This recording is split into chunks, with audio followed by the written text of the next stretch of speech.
भूपेंद्र सिंह हुड्डा ने यहाँ मकान बना लिया तो इसका मतलब यहाँ का ठेकेदार हो गया। ये सरसा जाता है। हम तो नहीं कहते एक दिन कि तू यहाँ क्या लेने आया। ये इसकी बौखलाहट है।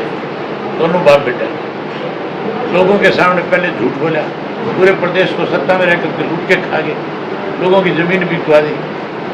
सबसे ज़्यादा नुकसान इस हुड्डा ने अगर किसान का किया है और अगर किसी जमात का किया तो रोहतक का किया, सोनीपत का किया, झज्जर का किया। सोनीपत की ज़मीन तो उसके राजीव गांधी एजुकेशन सिटी के नाम पे खा गया।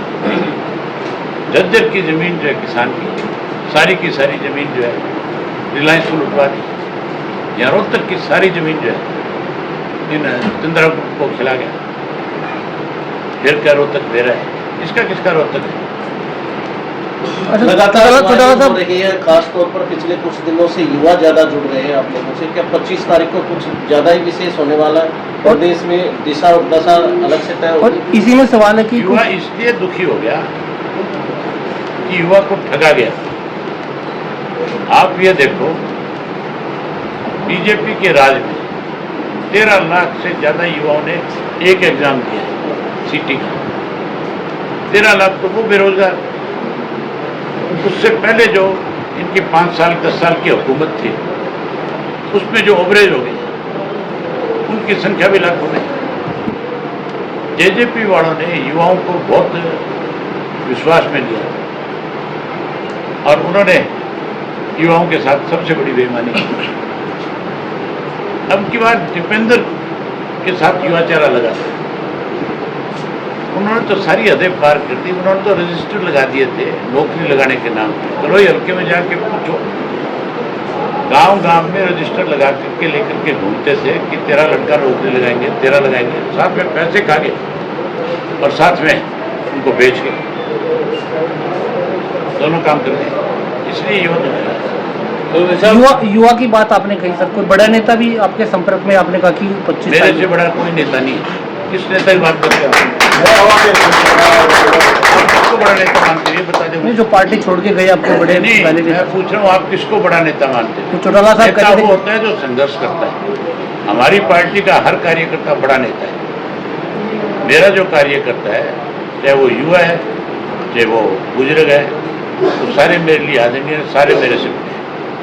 सर 25 तारीख को पूर्व उपराष्ट्रपति जगदीप धनखड़ जी भी आ सकते हैं। आपको चिट्ठी दूंगा उनके नाम की इनवाइट करना। हाँ तो सर आपके फार्म हाउस में रहे हैं वे। आपको भी कभी रहना हो मेरे फार्म पे तो एक और है उनके साथ। अच्छा सर, इनमें जो लोग शामिल हो रहे हैं वो ज्यादातर कांग्रेस के या भाजपा के हैं या फिर ये सारे हमारे पुराने साथी थे। इन सबको ठगा गया। कभी चौधरी देवीलाल के नाम की कुत्ती बोलती थी। हमने 85 सीटें जीती हरियाणा में। हम दोबारा वो हरियाणा बनाना चाहते हैं। हम फिर उसी आंकड़े तक पहुंचना चाहते हैं। पहुंचेंगे इस बार। तो सर चौधरी देवीलाल जी ने बुजुर्गों के लिए वृद्धा सम्मान भत्ता अनाउंस किया था, घोषणा की थी, लेकिन आज उसको पेंशन बना के रख दिया। तरह तरह की शर्तें लगा दी गई है, जबकि पहले कोई शर्त नहीं होगी। हमारा राज बना दूँ, इस पेंशन को डबल भी कर दूंगा और ये सारी शर्तें बेटा। अच्छा सर, आप रोहतक में घूम रहे हैं, झज्जर में घूम रहे हैं, तो भूपेंद्र सिंह हुड्डा भी आपसे दौरे कर रहे हैं।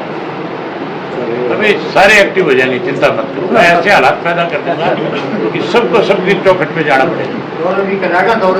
अब तक दूर थे वो लोग, अब तक दूर थे वो। अब तक तो उन्होंने खुला मैदान देखा था। अब तक तो वो जिन लोगों ने उनके लिए दिन रात एक कर दिया, उनको अपमानित करने का काम किया था।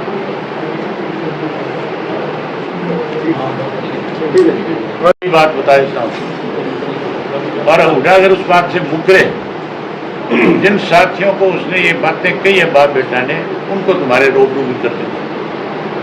अब तो जो लोग कांग्रेस छोड़ करके इनकी असली चेहरों की पहचान करके जो इंडियन नेशनल लोकल पार्टी को ज्वाइन कर रहे हैं, अभी उनको ये कहते हैं कि कुछ भी करो, आईएनएलडी ज्वाइन मत करो, बीजेपी पे चले जाओ।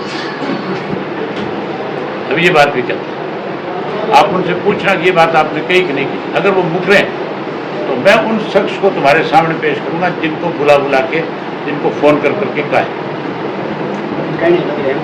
हैं? आप भी लगातार कह रहे ये हैं खड़ा है जी इसको, हैं? इसके ऊपर कितना दबाव कितना ये खड़ा है जी। नहीं, इसको तो ना जो लगे- गाँव में प्रोग्राम है भाई हाँ, साथ साथ में आकर पीछे पीछे भेजवाए यहाँ पे यहाँ भाई अपना गाँव में माहौल नहीं खराब नहीं करना वो है। ये कहता है भी मेरे को छोड़ दो, लेकिन अभय सिंह के साथ मत जाओ, बीजेपी में चले जाओ।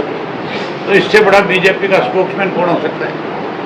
हमदर्द है बीजेपी का बेचारा, इसलिए बात कहता है। जो कार्यकर्ता आ रहे हैं उनको वही सम्मान मिलेगा जो पहले छोड़ के तो पार्टी में।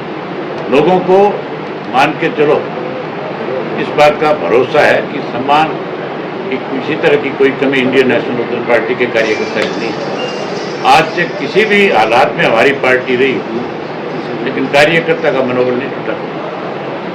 ना मैंने कार्यकर्ता को कहीं अपमानित होने दिया आज, ना चौटाला साहब ने होने दिया और ना आगे मैं होने दूँ। इस बार चौटाला साहब की कमी खलेगी सर स्टेज पे? हैं? चौटाला साहब की कमी खलेगी स्टेज पे? बिल्कुल खलेगी, क्यों नहीं खलेगी?